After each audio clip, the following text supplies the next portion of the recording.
Hey guys, so I don't know if you saw my previous video where we put a set of 411 nitro gears in the back of the green Hilux. If you haven't seen that video and you're interested, jump in our channel and then have a look at the first part of this video where we pull that out and then put those gears into the rear diff. Now, back in here again, we've got the front up in the air and we're just about to pull out the front diff and then we're going to do the 411 ratio gears in the front as well because it's four-wheel drive and you need to have the same ratios front and rear. So we're going to get stuck into that. If you're interested in the meantime, jump onto nitrogear.com.au or give the guys a ring and they'll be able to answer any questions in relation to doing rear ratio on your particular vehicle. Already done the back. Super impressed having the my acceleration back that I lost putting the bigger tyres on. So get the front done and we'll show you how it's done. So just before I get too carried away, I wanted to show you something particular with the nitro gear is that you have the option of buying what they call as a master install kit, which is one of these little bad boys. So these come with all the bearings, seals, shims, the paste that you use to measure the pinion height or check the pinion height pattern, because obviously if you buy just the pinion by itself or the rear gear itself, all you literally get is a pinion and a crown or a ring gear. So a little while ago I posted on Instagram, I think it was, just asking you guys which diff you would recommend we're going with. So I've decided to go with a Eaton E-Locker. I've already got a permanently mounted compressor in the car that I use for inflating my tyres, but I've been with other people with lockers and the like.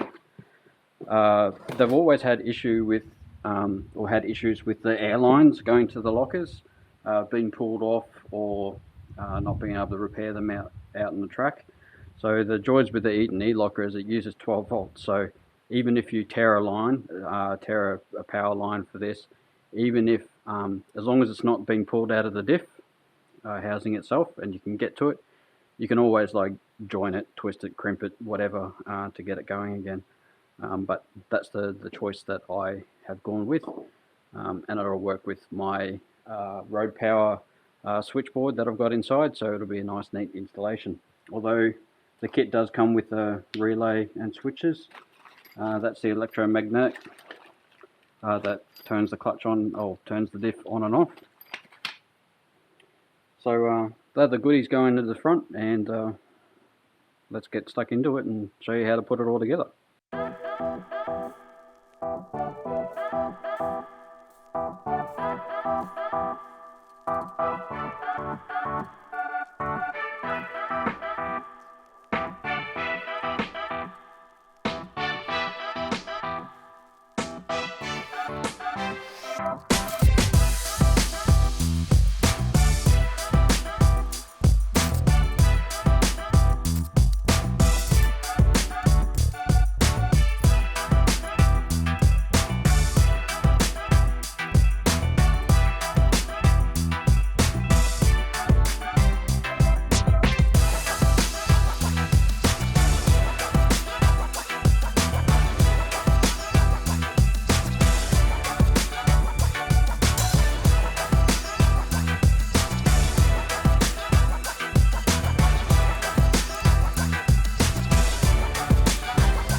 So as you just saw, we just got the front diff out.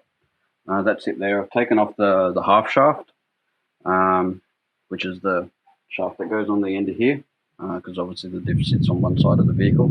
Now, this is what they mean by a clamshell. So see how you've got these bolts around here, so this flips off, and then you'll be able to access the insides of it. So whereas a typical diff mounts on that face, this mounts on that face. So to be able to do the adjustment, you put shims in between the bearing to be able to adjust the preload and also the backlash on the between the pinion and the crown wheel. Now, to measure the backlash, there's actually a special little tool that you poke in through the filler bung, and that way you can measure the backlash. Pain in the backside, because if you get it wrong, you need to pull it all apart again, change the adjustments or do the adjustments, put it all back together again, and then measure it. So finish stripping this down, get it on the bench, clean it up, and we'll start disassembling and putting the new diff gears in.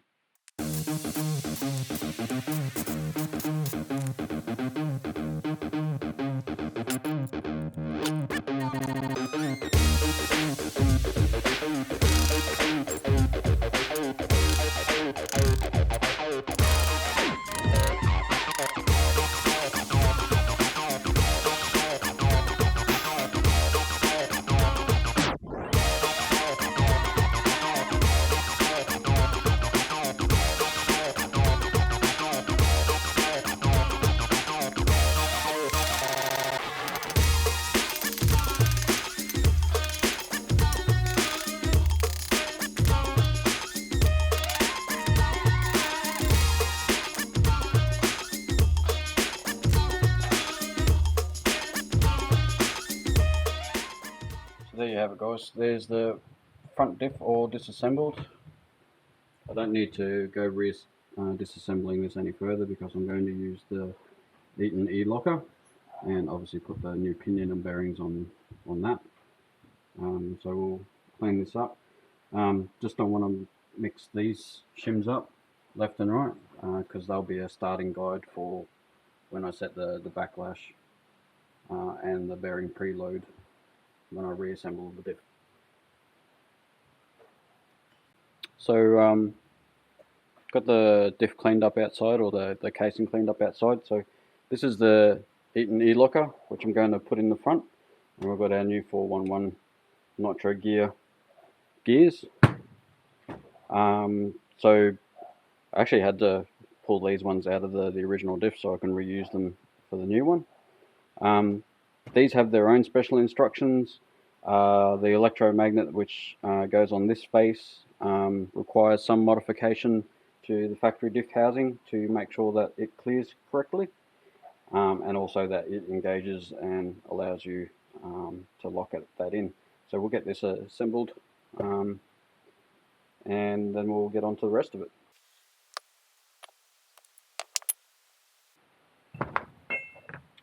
So this one's a little bit tighter than the other one. So what I'm going to do is I'm going to go away, I'm going to put this in some hot water, let it expand, and then I can put it back on here. So we heated this up, stuck it in some boiling water, got the bolt holes lined up.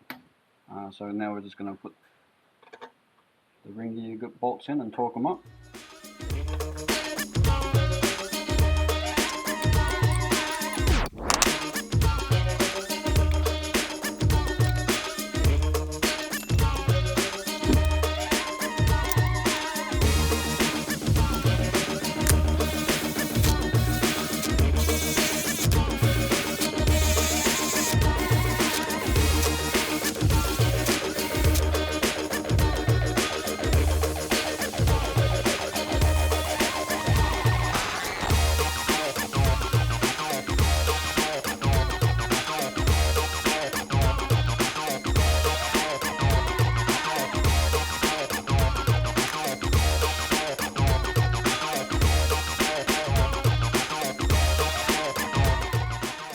Marked them to remind me that I actually did torque them up and that I don't forget. So that's done. We can start pulling the cones out of the diff housing.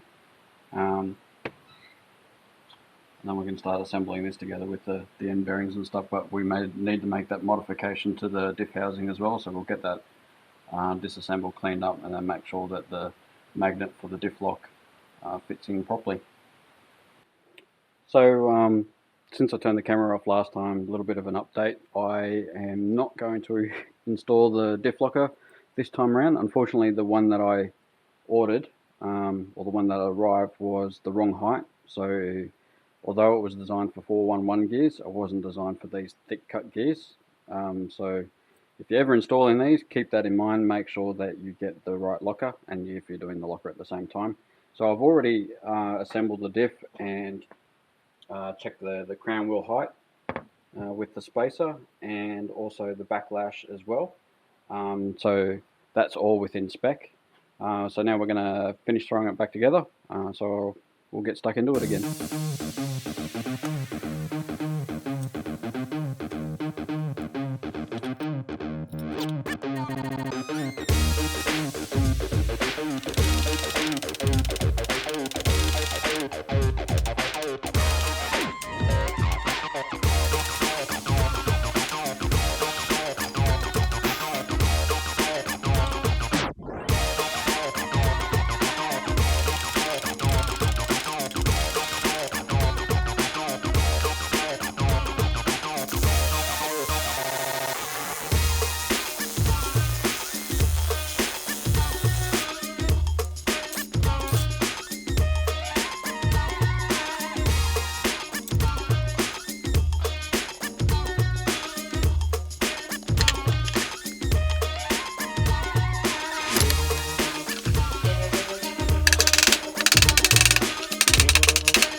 So reassemble the diff, and then we've only got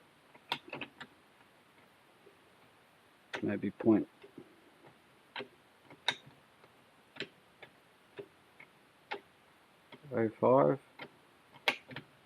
and we'll need to have 1.5 to 2.5 of backlash. So we need to take this apart again and adjust the shims.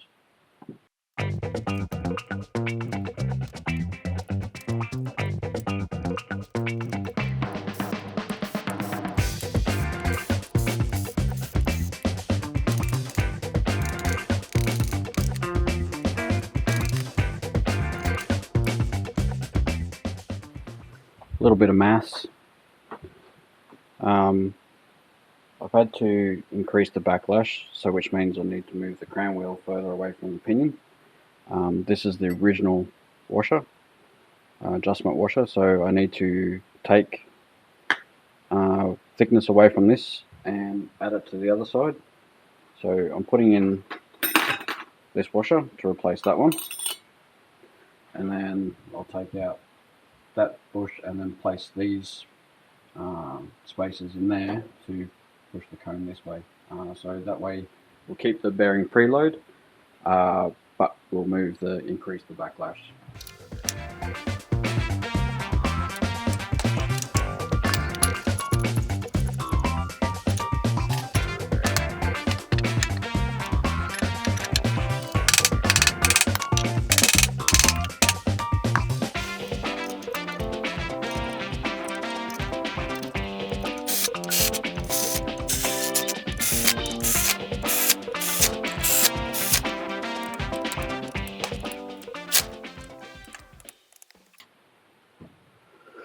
Okay, so we've made the adjustment. Stick the dial indicator on again, and we'll see how we went.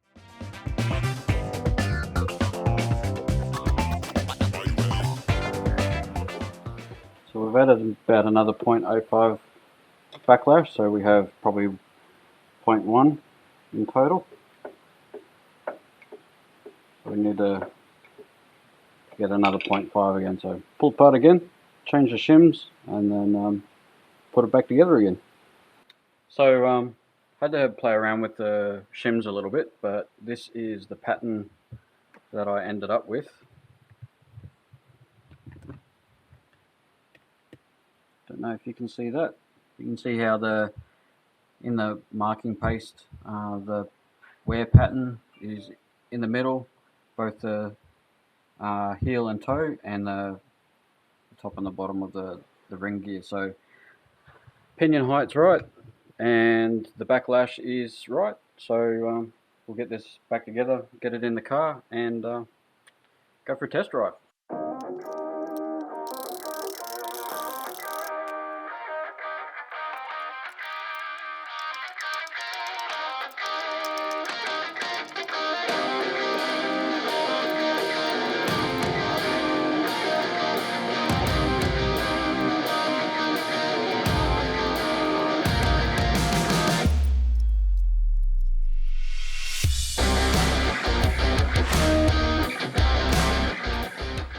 So the reason why this is so hard to do up now is I've put in the crush washer, which sits in between the two, or the sleeve that sits in between the two bearings. So I've actually got to squash that, which takes quite a bit of effort, and that pushes the bearings back apart and stops them from floating around. So that's the reason why it's so difficult at the moment. But you want to do this by hand, because if you go too far, you can't reuse that sleeve, you have to go get a new one.